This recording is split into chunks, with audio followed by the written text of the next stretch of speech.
Start. Hello, everyone. Thank you so much for joining us today in our Executive in Residence last quarter webinar. Today, meet Indy Vega. I'm going to go through a quick slideshow and then I will hand it to Karen, President of the ALC. First of all, I want to thank our sponsors, our diamond sponsor, Language Line Solutions, our platinum sponsors, our gold sponsor, our silver sponsor, and our bronze sponsor. I am now going to show you the antitrust policy statement of the ALC. If you have any questions regarding it, you can email me at office@alcus.org. I also want to mention our upcoming events. We have a Leveraging AI Training Custom MT Engineers Increased Productivity and Efficiency on October 8th from 1 to 2 p.m. EDT. And in October 17, we have our last new member cohort meeting focused on ALC Bridge from 12 to 1 p.m. EDT. We also have our two in-person upcoming annual events, the Unconference 2025. It's going to take place at St. Pete, Florida, February 19th through February 21. And we have our ALC Summit, 23rd ALC Summit, which will take place in New Orleans in September 10 through September 12, 2025. Make sure you register. It takes place in New Orleans, Louisiana. And last but not least, I want to mention we have volunteer opportunities to join our committees, our advocacy committee, our language access committee, membership committee, event committees, and Bridge Speaker Corp. Last, I want to mention that in this presentation, if you could please rename yourselves with your company name and also mute yourself during the presentation. Indy will have her presentation and then we will leave a moment for Q&A. And we also have an ASL interpreter. If you need him, you can pin him. And now I'm handing it to you, Karen. Thank you. Thank you, Mariana. Hello, everybody. It's great to see some of you still riding high on the summit in Montreal. And for those of you we didn't see, we look forward to hopefully seeing you at the Unconference in February. So I would like to introduce you to one of our amazing women of the ALC, Indy Vega. She is the founder, president, and CEO of CCI Group, a pioneering company that offers unique translation and interpretation services in over 350 languages. Wow, including American Sign Language. She's based in Orlando, and CCI Group supports various industries and organizations by bridging communication gaps and providing meaningful language access. Indy has a remarkable journey from Colombia to founding the CCI Group, and we're going to highlight her unwavering dedication to enhancing cross-cultural communication with this presentation. With a team of 12 full-time employees and hundreds of contractors, Indy expertly manages all aspects of the business, from expanding service offerings to forging strong partnerships.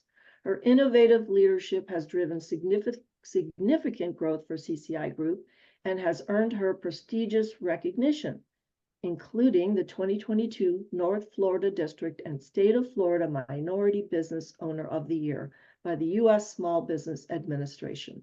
Indy's commitment to excellence and her ability to navigate diverse business environments have established her as a respected leader in the language services industry. Indy's deep understanding of the impact of language and culture on communities is reflected in her vision for CCI Group's future, and we can't wait to hear about it. Indy? Oh my gosh, that was an awesome presentation. Thank you so much, Karen. And thank you all for being here. I apologize that my voice is a little coarse right now, but I will do my best. If you don't understand me, ask me to repeat. I don't mind one bit. So let me see if we can. Mariana, can you allow me to share my screen?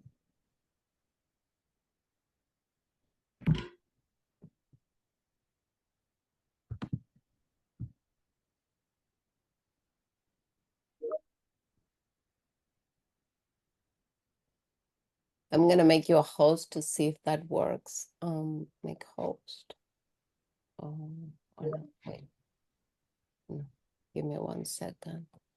Yes, I see so many faces I know and so many new ones. I hope that we can connect after this with the ones that I haven't met yet. So Can you try now, Indy? Sorry. let me see. Okay, yes. Good. Okay. Please let me know if you can see my screen. Yes. Okay. So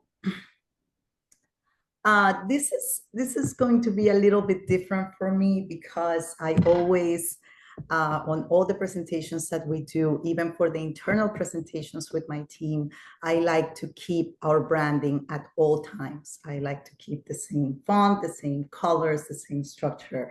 So, you know, in our team, that branding is embedded, right? But I decided to do something a little bit different this time because I am, you know, with 10 or 18 of my closest friends. So, so here we go. So in this presentation, oh, I saw this in social media when I was preparing this about trees. We see trees all the time, right? As we drive or wherever we are, we see trees all the time, different sizes, different shapes. But one thing that we never see are the roots of that tree, right? So this is the only slide that I'm going to read. I hate going to presentations where people read their slides. So it says a tree grows in 2 directions at the same time. And that's one of those things that you never really think about, right? The tree has to really grow deep. And for the ones that like gardening, we know that sometimes we take out a little plant and all these trees, all these branches, not the branches, but the roots come out, right? And they sometimes they're dark and ugly but people don't see that. They only see this beautiful tree that's out. So just as a tree grows taller towards the sky and deeper into the soil, we thrive when we nurture our inner selves and engage fully with the world around us. So we are all right here. We're all trees in different shapes, different sizes. So the best thing that we can do is pay attention to our own roots. It doesn't matter, you know, what we see on the outside. Okay, so today is my opportunity to show you those roots. Some are pretty to look at, some of them are not as pretty to look at. So you're gonna hear in my presentation, you're gonna have a bunch of stories. You're gonna have car explosions, some ninja moves, some crying babies, some witches, we're not call them a different name, some angels in my path. And so here we go. So I feel that my journey in this industry actually was when my parents gave me my name. My name is Indira. Indira is not a Colombian name. That's I'm from Colombia. Indira is a name from India. And my mom says that for some reason, as I was growing up, I was obsessed with the name. Like, why am I the only kid in school with this name? You know, there were a bunch of Marias, a bunch of Monicas, but there were no Indiras. I was the only kid throughout my entire school that had that name. So it's funny because my mom has these stories that when we were watching TV with local news, I will say, "Oh, that's India," and my mom will be like, "No, no, that's right here in Bogota." And I'll be like, "No, that's India, and I will take you there sometime." So I was obsessed with cultures and differences in languages. I couldn't understand why in this other country, India, people spoke a different language. So from very little, I was really interested in all of this. So we all have our different journeys as of how we started as entrepreneurs, right? Mine was with peanut butter and jelly sandwiches. One of my cousins had a boyfriend that came to Colombia, and somebody told him to be careful with the food. So he brought jars of peanut butter and jelly sandwich. Well, he was staying in our house, and one thing that they didn't tell him was that Colombians don't know too much about personal space. When you really belong to the family, you don't know much about personal space. So as long as the man show up in our house, you know, my aunts grabbed all this peanut butter and jelly and took it to the kitchen, and they started feeding him chicharrón and arepas and all of this. But I got to taste peanut butter and jelly sandwiches for the first time, and that became my business in high school. So that was my very first attempt to be an entrepreneur, and it worked out really well, I have to say. So throughout elementary school and high school, my parents signed me up for theater school. When I graduated from high school, I wanted to pursue theater. And my parents said, there is no way. You are going to be some marijuana smoker living under the bridge. We are not going to let you do that. So no, you are not going to do theater. So I started studying Russian, and I got a scholarship to go to Russia to study literature. And I got the language really fast. My mentors in Russian were really impressed by how quickly I was getting the language. But at the same time, my parents wanted to talk to the people where I was going to be staying at in Russia. And back then, I was 17 years old. This was, 5 years ago. So I was 17 years old, and my parents wanted to talk to the people where I was going to be staying at, and we were never able to contact them. So 2 weeks before I left, my dad walked in my bedroom and said, you may hate me for the rest of your life, but you're not going.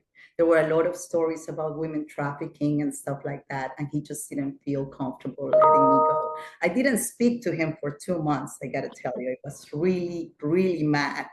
But anyways, I ended up not going. So I promised myself that I was going to be creating my own path moving forward, that as soon as I turned 21, it was going to be my own decisions. When I graduated from high school, my dad signed me up to medical school. I did really well, but I didn't like it. So then he's an attorney. Then he signed me up for law school. I did 2 semesters, did really well, danced a lot, party a lot, and I just didn't like it. So my dad said, you know what, I'm just going to sign you up for languages. Whatever career path you choose, you're going to need English, and I'm just going to sign you up for that. But that was like his last resort, and I fell in love with it. That's the truth. So as soon as I was able to, I signed up to come to the United States to study criminal justice. And I was able to come to a little town in Iowa. Out of all the states in the United States, I ended up in Iowa.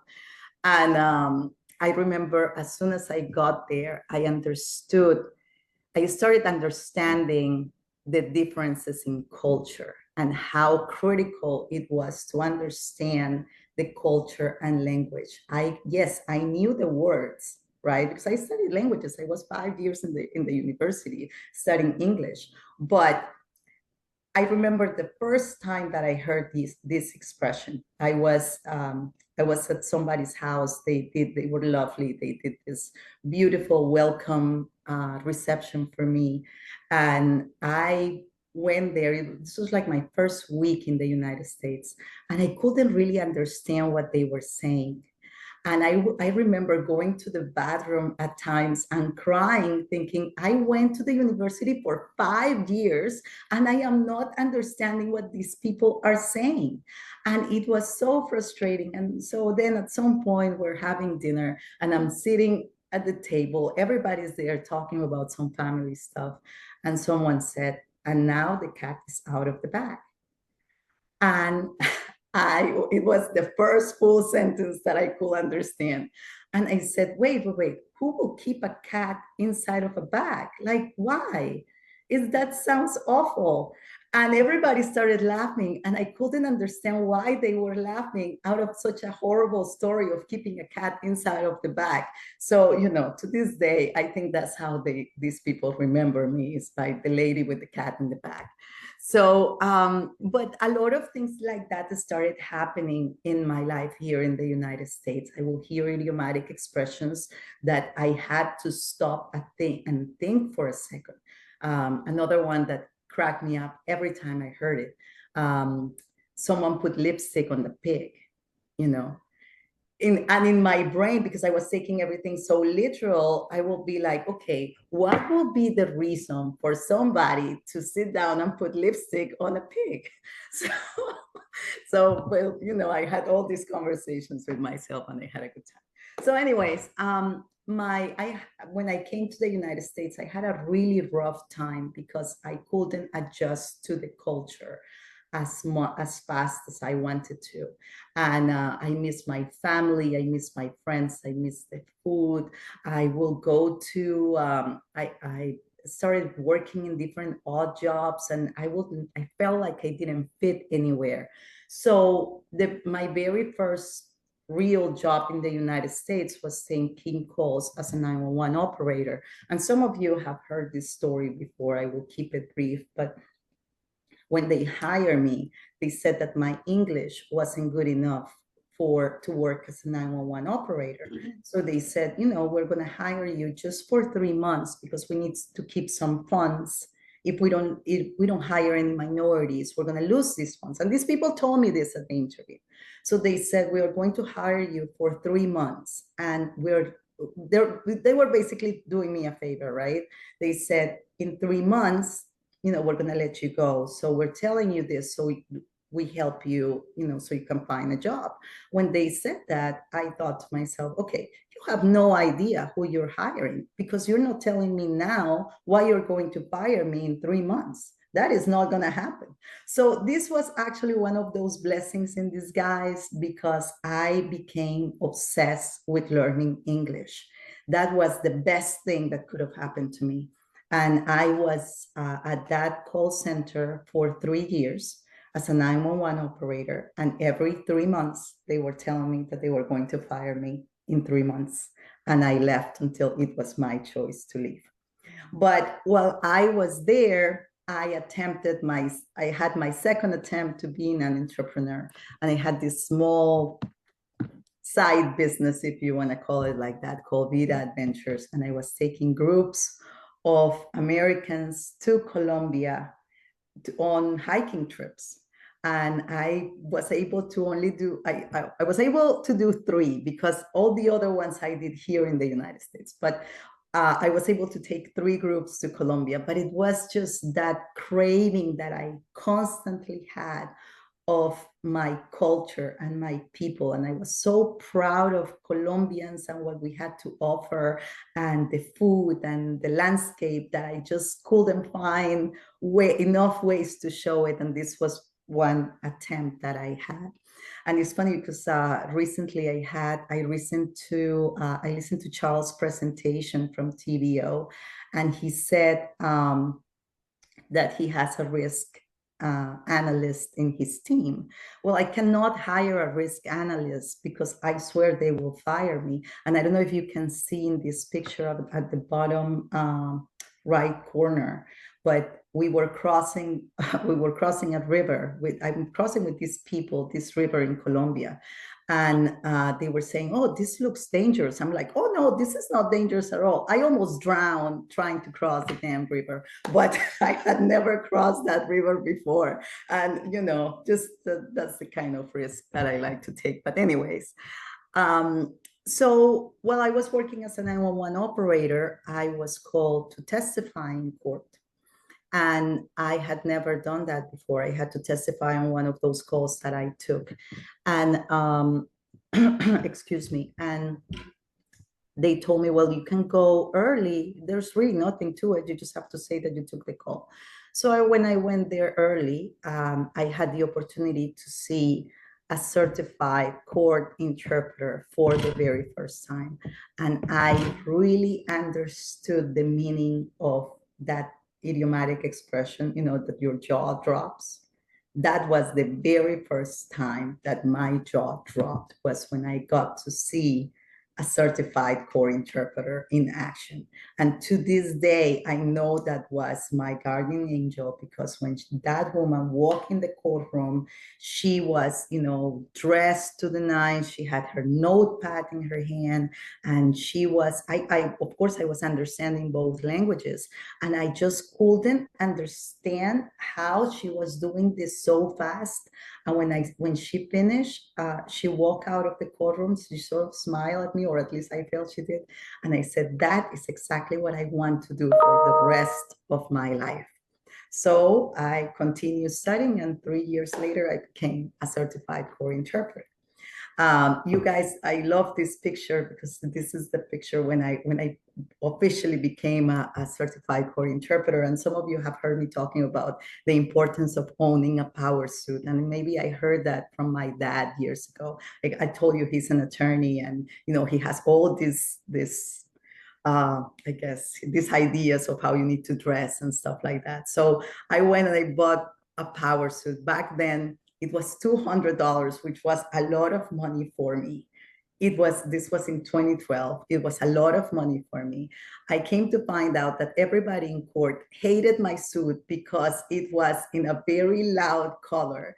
So, everybody in court dresses in dark colors, grays and blues. And here I had a bright green dress, and everybody hated it, but I got to use it only a couple of times. I love my suit. Well, after I was working in the courthouse as a core interpreter, I told you that you were going to hear some stories about some angels and witches and so on. And I didn't get along with someone at the courthouse. To this day, that's another angel that I think God put in my path, because he was just trying to get me out of where I was to a better path for me. But that's when probably some of my darkest, deepest roots came out, was when I quit my job at the courthouse and I decided to be a freelancer. I remember I had $20 in my bank account, and my supervisor at the time said, Indy, being a freelancer is hard. It's not as easy as you think. Agencies don't pay on time. You're going to have a lot of competition. Don't do it. But there was something inside of me, aside from this person in the courthouse, that I said, no, I just have to quit. And for the first year, I think I don't know if you guys are familiar with AMSCOT, but AMSCOT is where people go and get their paychecks in advance. So you get a check, and they give you an advance for the money, and they take 40% of your pay. And I was like that for an entire year. And I will get to the parking lot and I will cry. And I will say, God, when am I going to be able to get out of this? And this is another reason why at CCI Group is so important to pay our people on time. And I am never afraid of sharing this story, because I like to remember how hard it was for me, because we don't know how hard it is for our people out there. So the fastest that we can pay our people, that's how we're going to do it. Because I remember these were some dark days. I thought that these people were calling me by my name when I walked in. I started trying to find different places, because I was embarrassed that I was the lady that was always every week trying to come to ask for money real fast, right? So when I was a freelancer, I was working for different agencies, and some of those agencies are right here, actually. And I was working for a lot of different attorneys. And I remember, I think it was an attorney, actually, in a law firm, that said, the only way that we can pay you is if you incorporate your name. You have to have a legal name, or we cannot pay you, as a natural person. So I couldn't, I didn't know what to do. And I remember filling the form out and saying, okay, so now I have a business. What kind of name can I put? And nothing will come up. So I said, okay, I guess it's going to be Indy Interpreting Incorporated. So CCI Group is actually our DBA, but our legal name is Indy Interpreting Incorporated. And when I was as Indy Interpreting Incorporated, when I started now working as a business, my clients started saying, we want you to find us if you cannot cover this assignment, find somebody that will do it exactly the way you do it. So I started networking. That's the best advice that I can give any interpreter or any translator, gosh, or any agency. The power of networking is a beautiful thing. I can never stop talking about that. But anyways, in this picture right here, you will see that I am there with some other people. The one is a Creole interpreter, the other one is a Spanish interpreter, the other one is a Portuguese interpreter. I started networking with them, and I started subcontracting them with my clients, and that's how Certified Core Interpreters was born. But that's why I have all these figures here, these shapes here, because for Certified Core Interpreters, I was the accountant, I was the cleaning lady, I was the receptionist, I was the translator, I was the interpreter, I was everything. When you're a small business, you're everything. And you are so afraid of asking for help. You don't know where to ask for help. So that's when I started going to other organizations to learn what I could do, because I was incredibly overwhelmed. I could see my business growing. I could see that my peers liked working with me. I wanted to give them more. I wanted to give more services to my clients, and I didn't know how to do it. So I started going. I became a member of the National Association of Women Business Owners. I became a member of the SBDC. I love the SBDC. They helped me out so much. I started not being afraid of speaking in public about our industry. So when I heard about this conference of Hispanic culturalization, I jumped on it. I don't even remember how I got it. But they allowed me to speak about the importance of languages and cultures, and it was a beautiful event, and that got me the opportunity to get a taste of what it was, the beautiful things that happen when you talk about our industry to people that know nothing about it. So I started getting some clients from that. I started losing the fear of speaking up in public about what we do. I started getting involved with the military, doing some interpretations for them. And that's how CCI Group was born, because I said, okay, I have a real business in front of me. And we are more than court interpreters. I want to offer a wide variety of services. I want to offer translations. I want to offer subtitling. And my brain started going from networking and talking to all these other organizations, and allowing myself to dream a little bit. I said, we are more, and that's why we are a group of professionals that can serve all these different needs. And in this picture, I love this picture. It's close to my heart, because right here one is my best friend. The other one is a public defender. The other one is the brother of a state attorney that some people that I knew, and I needed models for taking pictures for the new branding of my company. And I just sent out an email. I said, hey, and some text messages, are you guys available? And they said, sure. And they came down, and we took these pictures to give it a more professional image to now CCI Group. So I love this picture. It's just close to my heart for that reason, because that's what it allowed me to dream big, to say, I can have a team. And that was one of the biggest risks that I took, and it was delegating. I don't know if it came easy for you guys, but it was very difficult for me to trust my baby to another person. One of the best decisions that I made was hiring a bookkeeper, an in-house bookkeeper, because the whole financial thing doesn't come easy for me. But when I hired her and I started understanding the numbers, I started understanding the money, where the money was coming from, what we were doing with the money, it gave us a huge change, and allowed us to take more risk, to hire more people. Another big one for me was hiring someone in charge of marketing.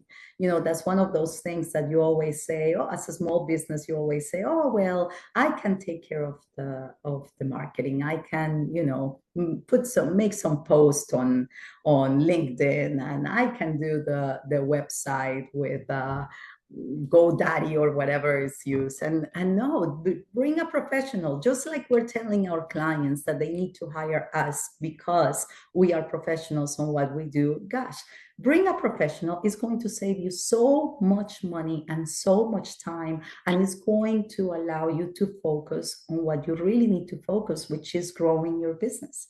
So that's another one that took me some time to learn, but finally did. So when I was able to hire my team and I invested some money on that, that's when the certifications started coming on board. That's when we started getting awards, and that's when I opened my eyes to the ALC. The ALC has been instrumental in our growth. I have met so many wonderful people here at the ALC that have helped me in so many different ways. You know, and I can stay here, you know, for a long time talking about them. Lelani, Cecilia, Seamus. Seamus is someone that I admire so much because of how giving he is with his time. And some of you have reached out to me and we've had conversations about, you know, my journey, or some of you are curious about the certifications and stuff like that. And hopefully I have been able to give you as much time as you wanted, but I think I learned that from Seamus. He's a person that I am sure that he's so busy with his business and his family, but every single time I have reached out to him, and I'm talking about him like if you all know him, but Seamus from Interpreters Unlimited. But every time I've reached out to him, I have always received, you know, really positive feedback. So I encourage you to reach out to him. Now his phone is gonna blow up and he's gonna be like, why are all these people calling me? But I have received great advice from him.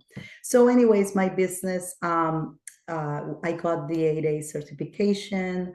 We are women-owned, certified. We got into the GSA schedule, and that started giving us some good traction and some good name with the type of clients that we wanted to get. But this is not enough. This is just, and I believe that Karen and I talk about this when we did the presentation on government contracting at the summit, and this is just saying that you have a certification is not enough.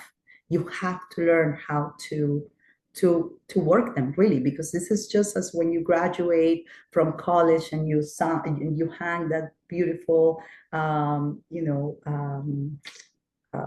degree on the wall, and that's it. You need to learn how to work your certifications. So slowly we started getting more and more clients, and through these organizations that I told you that I was part of, I started learning how no past performance is a small past performance. So even if we were doing $100 translation for one of our county clients, we were, you know, blasting our social media with that. Even if it was $100, it doesn't matter. People don't care how big or how small the size of the contract was. We did work for these people, and we are going to tell the world that these people are starting to trust us. And that's another of those breaking points for us as a company when we learn the power of your past performance. So we never say no to a job because we don't know what that can turn into. I can tell you guys stories of times that we got $100 translation that turned into a $3,000 project, and then later it turned into a $2 million contract. So you just never know what this can bring you. So, you know, I respect everybody's business model, but we do take on those type of works, small jobs as well. So as we kept growing, I started seeing that I wanted to give CCI Group a different look, a different feel. We were still very focused on the legal world, but I wanted to open our wings a little bit more. So we did a rebranding. I believe this was 4 years ago.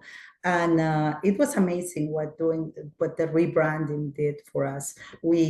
I wanted a more fresh look, something that looked a little bit more agile, more innovative, that I didn't have to use fake models, that I could use my people. This woman that you see here at Elvina Santa Cruz, she's actually our consultant on culturally appropriate indigenous outreach. She's in Colombia. And she has been a great addition to our team. And I wanted to highlight the team that we have, and that has done wonders for us as a company as well, because of the fact that they feel that we believe in them as a company, and I believe in them, and that has done wonders for the company as well. Also, after the rebranding, we started seeing that we were taking advantage again more of those certifications of that past performance, and we started being more diligent and more strategic about the type of clients that we wanted to have. We don't go after everything. There are times that we receive notifications about different opportunities, different companies or agencies that need linguistic services. We don't respond to everything. We are being more strategic about the type of clients that we want to have and the type of projects that we want to be involved in. So what's next for us? Again, I respect everybody's business model, and I know that for some of you, the revenue is a huge motivator, but I'm going to tell you something. My biggest motivator is to create a workplace where I want to work. That's my biggest motivator. And I feel this picture that you see right there, she is a partner that turned into a client, that turned into a friend. And that's the kind of culture that I want to create, not just with my employees, but also with my clients. I want people to come, and the moment that they touch the doors of CCI Group, that they can say, wow, that was a wonderful experience. That's what I want. That's what I want to create. I feel that the money will follow. And so far, it has. So far, that thought has not disappointed, because right now, that's my main focus, is that my people show up to work happy, that I can create a place where they want to work. I want to be the dumbest person in the room. I really do. I don't want to make all the decisions. I want to be able to support my team. I want to hire people that when they speak, I can say, wow, that was amazing. That is the type of people that I want in my team. I came up with this quote with the help of Perplexity AI. I'm not going to lie. Workflows can be taught, but kindness, empathy, and work ethic come from within. I can teach people a workflow all day long, but I cannot teach them empathy. I cannot teach them kindness. If I find out that one of my people is mean to one of my linguists out there, we're going to have a problem. I don't like disrespecting our team, no matter what they do. Okay, I tell there are times that my schedulers come, oh, but this interpreter was so mean. Oh, but this linguist is so rude. I don't care. We cannot respond for how they act, but we can respond for how we act. And I want everybody that comes to CCI to feel that they have been treated with the utmost respect and the utmost work ethic that we can have. This picture at the bottom left corner, that's Andrea. That's one of our schedulers. She's from Argentina. She went on a trip with her son recently. For the first time, they went on a plane. And he had never been on a plane trip before. And they went, it was like a 4-day weekend. Around that same time, I received an award with USA for, a very large award with USAID. And I remember looking at her pictures and being more excited about the trip that she was now finally able to take with her son to, a different place in Argentina. How excited she was about being on a plane for the first time. And I was thinking, gosh, the fact that we had just a little bit of that we were able to do just this little bit so she could take her son on a trip like this. For me, it was wonderful. It was much better than that big award. So that is what I hope that we can always keep in mind as a company.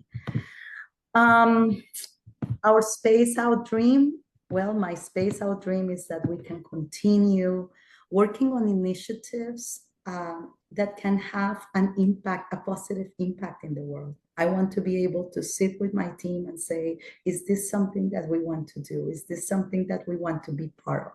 That is my space out dream. And I believe that we will be able to accomplish this. So to all of you, thank you so much. I hope that you were able to see a little bit of my roots here. And if you have any questions, I'm here for you.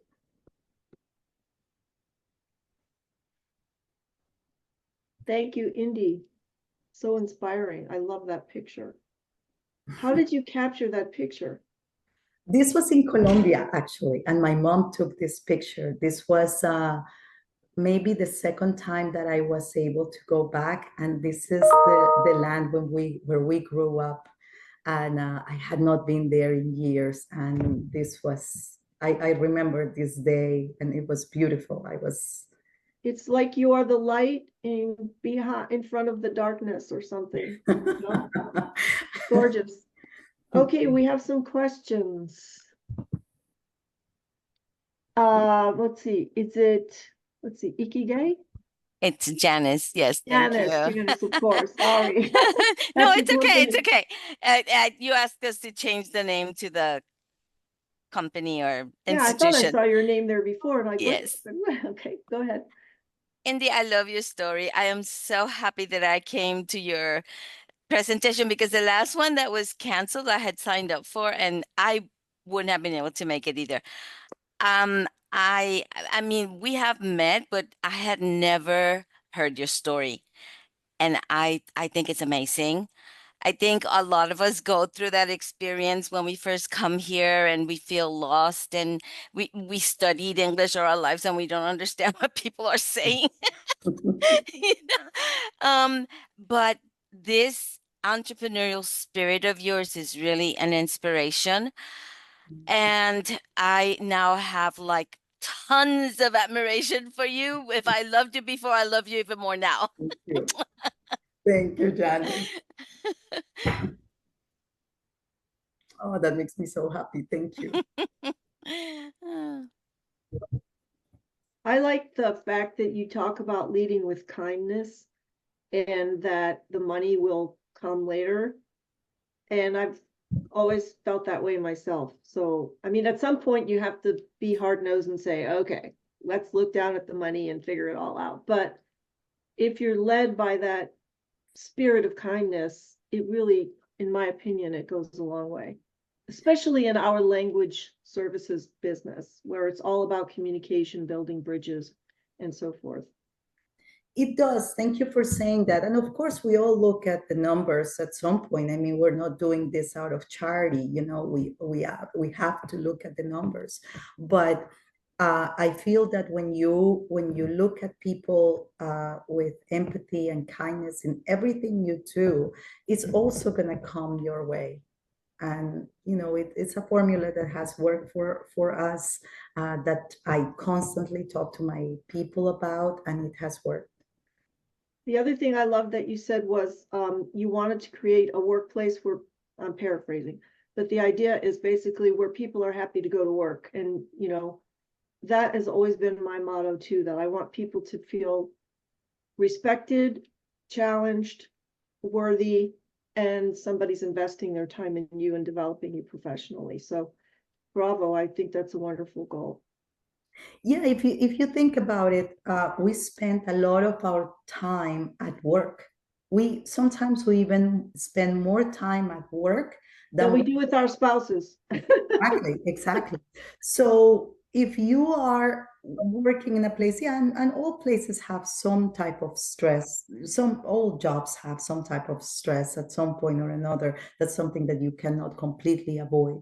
But if you can provide a workplace where people feel respected, where they feel loved, where they feel heard, when they go home, hopefully they're going to be in a good mood. And this is kind of also how we give back to the world, right? I don't want, if I see that someone comes to work and I see them that they're obviously upset, that they're obviously hurt, I don't have to ask them why. I just tell them, hey, do you need to take the day off today?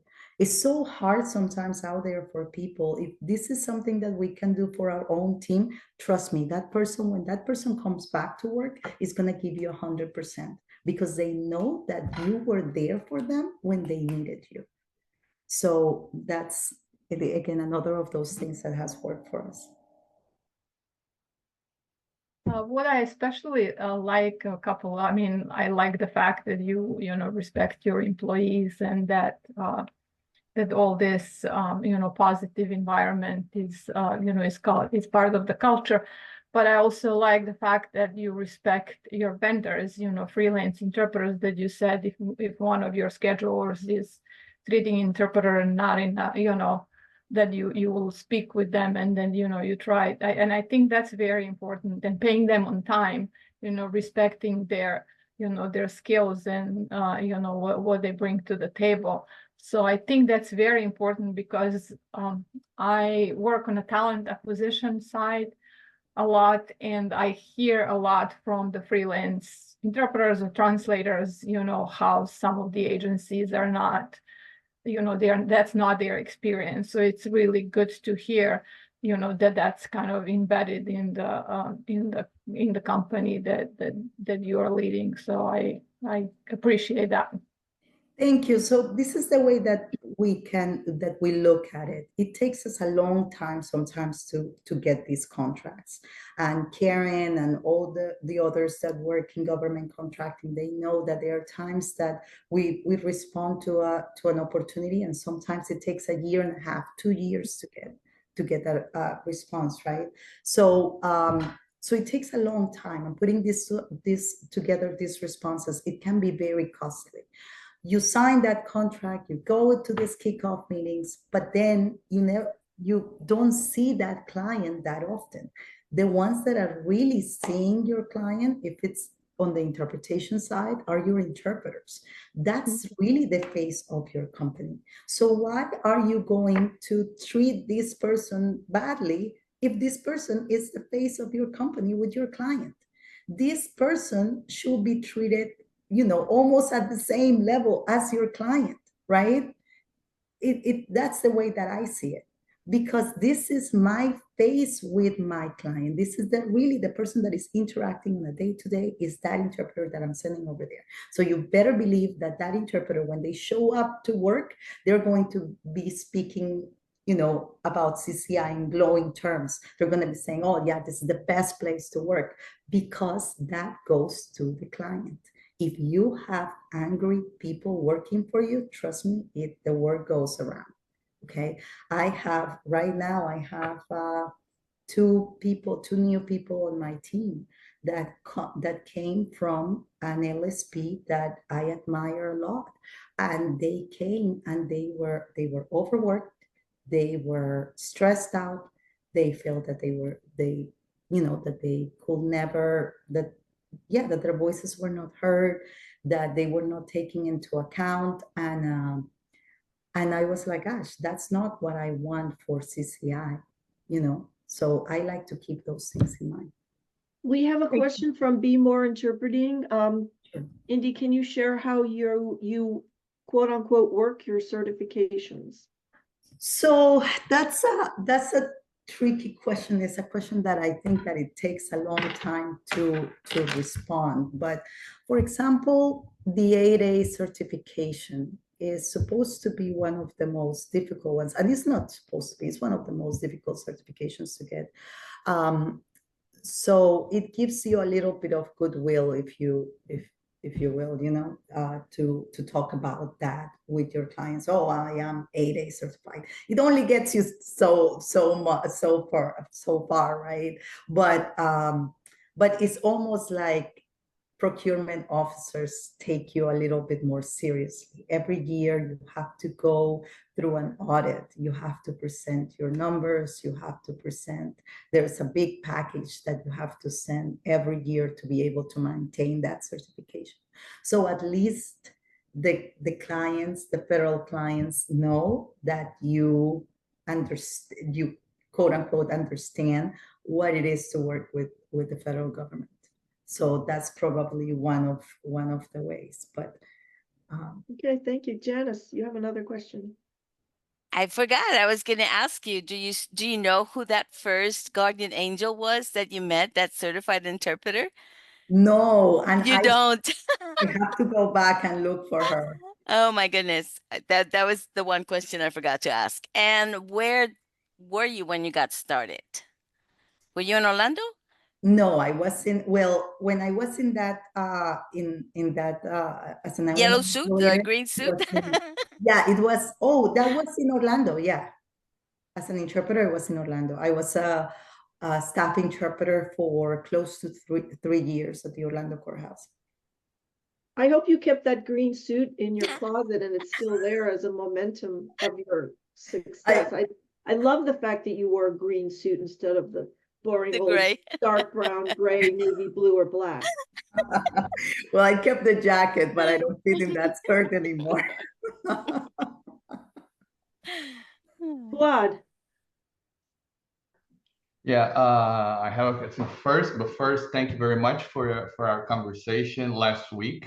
It was very enlightening, I should say. I had met Indy before, and it was great talking to you during that executive in residence. Thank you very much. Thank you very much.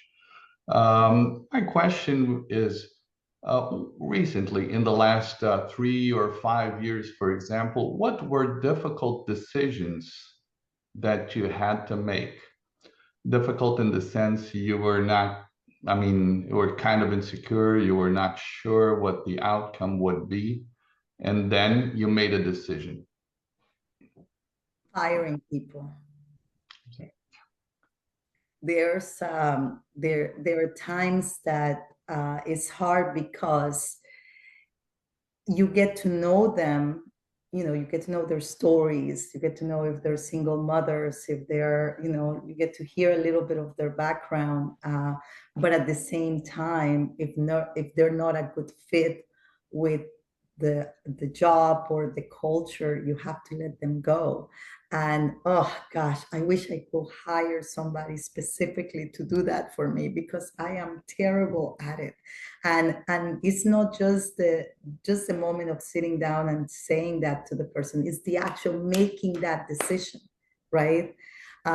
Is that for me is very hard. And there's a saying from a book, hire slow, fire fast. I know that that's what that's what I should do, but that's something I haven't really learned how to do. So letting people go is probably one of the most difficult things for me to do. Knowing that you have to put your business first, and this is a business, and and you try to fit people in. Okay, maybe we can move them to this position, or maybe we can move them to that position, or maybe and I have a friend from a different industry that says, when that person is showing you that they're not a good fit, and just let them go, because they may be able to find something better down the road. There's a better fit for them. But that has been difficult for me. But have you regretted having fired someone? I've regretted not not doing it sooner. Okay, all right. I So think we you can took all the relate. right decision, sorry. I Anyway, think we can all relate to that, Indy, and especially with your leading with kindness. It's exceptionally difficult when you want to see the good in everyone. We have time for one more question. Fritz? Yes. So, can you hear me? We can hear you. Okay. Okay. Perfect. Thank you, Andy, for that wonderful presentation. So there are a lot of things you mentioned in your story that I can relate to, uh, because myself, English is not my first language, and the reason why that I started my company is because I saw a lot of people dealing with some situation that I used to deal with when I traveled to some other countries, and I don't speak the language. I struggle to even, buy food or get any train and stuff like that. So there are a lot of things you say I can relate to some of it. But my question for you is, I know you explain, you know, every a lot of things that you've been through in order for you to get there. But what was let's say the best things you have done in order for this company, the company that you have today, to be, that global company you have? So what was the best decision you can say you have taken in order for you to get there? Thank you. Thank you so much for your question. I will say ask for help. There's a lot of people out there that are very giving with information, that there's a lot of people out there that understand the spirit of competition, not competition. And we heard about this at one of our summits. I believe it was in Las Vegas. I can't remember. Karen, do you remember when Lila Jones? I don't remember when, but I remember the conversation. Yeah, it was about how we can help each other. We don't necessarily have to be competitors, and we can help each other grow and shine. And I have found that a lot right here in the ALC. We see that all the time when people ask a question in the WhatsApp group. Right there, we're helping each other, right? So don't be afraid of asking for help. That will be the biggest advice that I could give anybody. That's a perfect way of ending this wonderful presentation, Indy. Thank you so much, first of all, for volunteering to be an executive in residence. We have received tremendous positive feedback about this whole program, and I need to tip my hat to Josh Panisse, who's signing for us today. He is the one who inspired us to start this program, and we are asking for volunteers for next semester, so don't be shy. We're all about the stories at the ALC, and we just thank you so much for participating. So everybody have a wonderful day, and see you soon. Thank you, everyone. Goodbye. Bye.